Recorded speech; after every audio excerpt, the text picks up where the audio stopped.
In November 1979, the United States Embassy in Tehran was completely overrun. Thousands of protesters breached the walls and poured into the compound, trapping the staff inside. 66 Americans were publicly taken hostage and paraded in front of cameras. But in the chaos, 6 diplomats managed to slip out a side door of the consulate and disappear into the city, becoming fugitives in a country that wanted them arrested. They were hiding from a new revolutionary authority.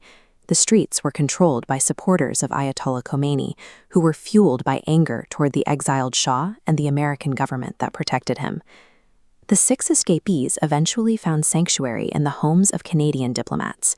They spent the next 85 days in hiding, where every neighborhood sound, the footsteps of a watchman or the whistle of a guard, triggered a flight response. By December, the State Department realized that conventional diplomacy would not reach these 6 houseguests. The situation now required a non-traditional extraction strategy, one that operated entirely outside the standard rules of engagement. The CIA assigned the case to Tony Mendez, an officer in the Office of Technical Service. This was the black world of the agency, a specialist department of gadget makers and artists responsible for extracting assets from the most dangerous places on Earth. Mendez proposed a plan called Argo. He wanted to create a cover story so flamboyant, a Hollywood film crew scouting locations, that it would bypass the suspicion typically directed at businessmen or tourists. To make the lie believable, Mendez traveled to Los Angeles to establish a legitimate-looking base of operations in the heart of the film industry. He collaborated with Oscar-winning makeup artist John Chambers to build Studio 6. Together, they set up a front company with its own office, custom business cards, and an actual science fiction script. The success of the deception relied on the movie becoming a matter of public record. They bought advertisements in Hollywood trade papers, moving Argo from a classified CIA file into the real world. Every agent needs pocket litter, the mundane items that prove an identity is real under a search. Mendez collected Canadian matchbooks, restaurant receipts, and production memos to ensure that if these diplomats were searched, their pockets would tell the story of a film crew. The legal foundation of the plan came from Canada. In a secret move, the Canadian government issued authentic passports to the 6 Americans, giving them the essential legal documentation needed to cross the border. When Mendez arrived in Tehran, he found the diplomats terrified and exhausted. He showed them a simple parlor trick with 2 quirks to make a point. If they performed the role with enough confidence, the Iranians would see exactly what they were being shown. The training transitioned into mock interrogations, forcing the diplomats to defend their fake personas against aggressive, simulated questioning, learning to recall their fictional backstories instantly and without hesitation. Mendez faced one final technical hurdle.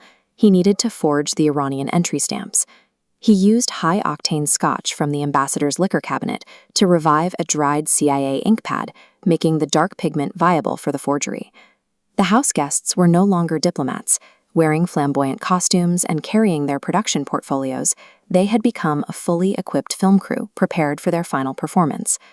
On January 25, 1980, the group entered the brightly lit, crowded terminal of Tehran's airport. After 3 months of hiding behind closed doors, they were suddenly exposed to the public. The primary obstacle was the Revolutionary Guard. These militants were heavily armed and patrolled the terminal looking for spies, representing the lethal force the group had to navigate to reach the gate.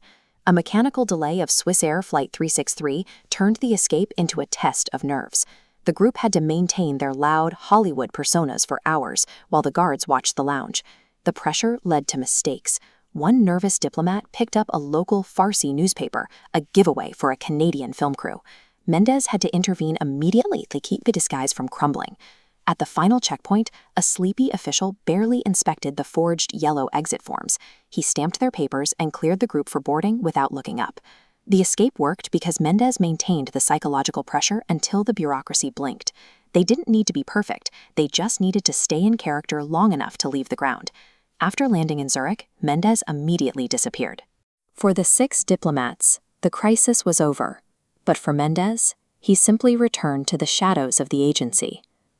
The world spent 17 years believing the Canadian government had acted alone. The Argo files remained locked in classified storage until 1997. a secret held by the very absurdity of the operation's cover story.